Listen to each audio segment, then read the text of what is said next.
Hello everybody and welcome to Gene's Reviews. Reviews from just a regular dude.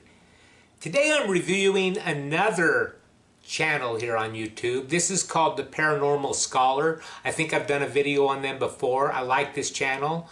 And this is 5 mythical creatures that could actually exist.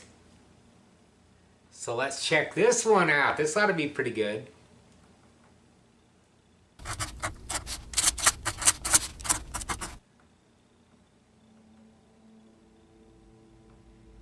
Of all the spirits that haunt the mountainous topography of northern Thailand, the Phi-Pop is the most feared. Mythical culture describes the Pop as a heinous creature. It manifests itself most commonly in the form of a woman who has the taste for human innards. However, the activities of the Pop are not confined to ancient folklore. Recently, a young Thai model appeared on live television demanding pig's blood in order to sate the bloodlust of the Pop which was allegedly possessing her.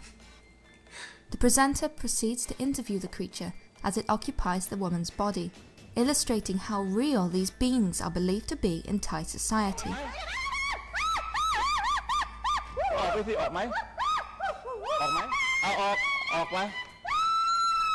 It is said that the Pop will not only possess their chosen victims, but cannibalize them. As they are sleeping, the Pop will slowly begin to eat their host from the inside out, devouring their intestines with monstrous glee. One of the only ways to rid oneself of a Pop is to employ the services of a spirit doctor, who will chase the cannibalistic ghost from the victim's body by means of a spinning dance. In 2007, 4 villagers died suddenly in mysterious circumstances in Thailand's Kalasin province. Fearing that a Pop was to blame, local residents were able to raise the equivalent of $1,000 for an exorcism of the spirit, which was supposedly occupying 2 women in the village. I think that's more of just a scary ghost story people probably told their kids. I don't believe that thing actually exists. And I think that woman was either putting it on or she's just crazy. Throughout the ages, sightings of witches shape-shifting into owls and preying upon the living have been told all around the world. In the Philippines, this enigmatic creature is called the aswang. In Mexican folklore, this terrible beast is known as the Lechuza. This being is claimed to be a vengeful spirit which takes the form of an old woman. Her purpose is to bring harm upon the living. Lechuza is known to have the ability to transform into a monstrous black owl and stalk her victims. I've heard owls at night. As she closes in, like that. The Lechuza will let out an ear-piercing shriek to let you know of your impending demise. Her victims are carried off to her lair, never to be seen again. The taste of newborn children is considered a delicacy by the Lechuza. She is believed to lure children out from their homes so as to be able to kidnap and use them in blood-soaked rituals.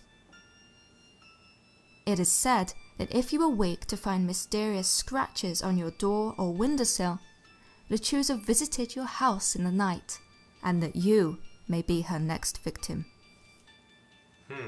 That one's kind of interesting. I've always thought that owls are pretty creepy anyway.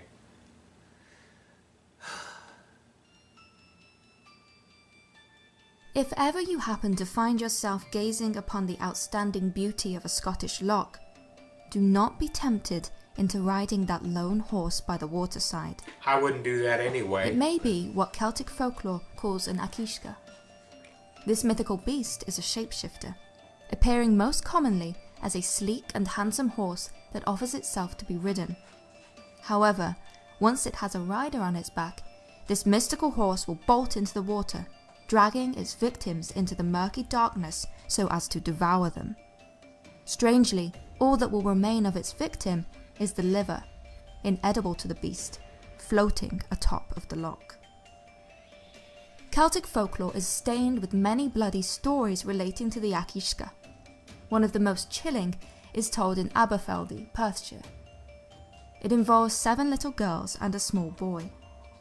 One day, whilst playing together in a field, they encountered a beautiful pony. The children were enchanted. The little girls were the first to mount the beguiling creature. As each one climbed on, the back of the horse grew longer to accommodate them. The little boy, having noticed this peculiar phenomena, concealed himself behind some nearby rocks. Upon seeing him, the horse shouted in a demonic voice, "Come back!" This made the girls scream in terror. However, it was too late. The back of the pony had grown adhesive, and the girls could not get down. The hellish creature then galloped into the nearby lake, the girls all being swallowed by its dark depths. All that would remain of them would be 7 little livers floating atop of the water. These are just little scary stories, in my opinion, that you tell your kids to try and scare them, or to entertain them. But that might make a pretty good horror movie. That'd be kind of cool.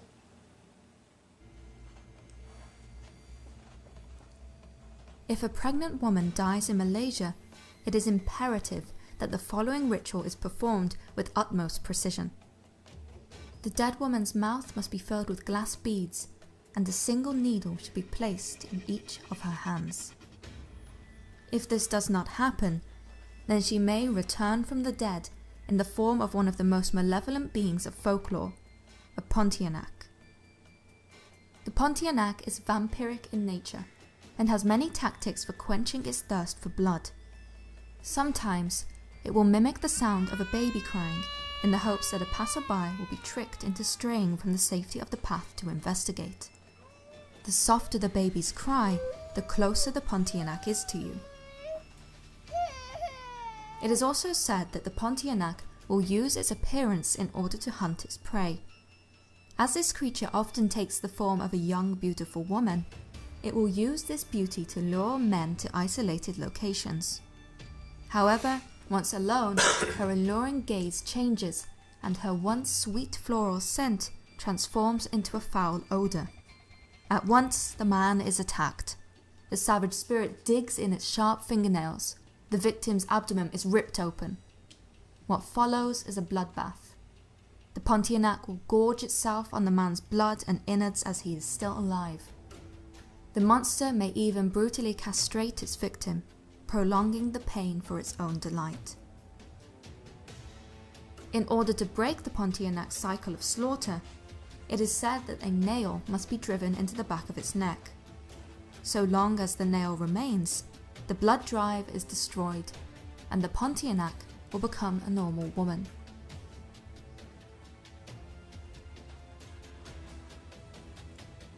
I've heard of this one. According to Native American Algonquian folklore, a Wendigo is a malevolent cannibalistic monster which haunts the dense forests of the Atlantic coast and the Great Lakes region of Northern America. Each Wendigo was once a man.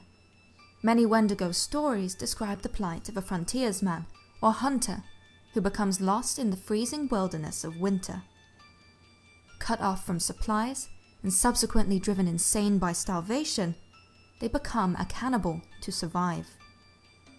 It is then that the spirit of the Wendigo possesses the person, changing their fate forever. Intense and insatiable cravings for human flesh mean that they are doomed to spend eternity constantly searching for new victims. In appearance, the Wendigo retains many of its human features. However, it is undisputably monstrous, ravenous, gaunt to the point of emaciation, a complexion the colour of death, tattered skin stretched tauntly over jagged bones, an impossibly foul odour. In other Native American lore, Wendigos are described as giants amongst men. Whenever a Wendigo feasted on a person, it would grow in proportion to its meal, meaning that it could never be full. This is why the Wendigo is portrayed as having an insatiable hunger for human flesh. The legend of the Wendigo even led to the coining of a modern medical term, Wendigo psychosis. One reported case took place during the winter of 1878. A trapper from Alberta, Canada, killed and consumed his wife and 5 children, despite emergency food supplies being only 25 miles away, a mere distance for an experienced trapper.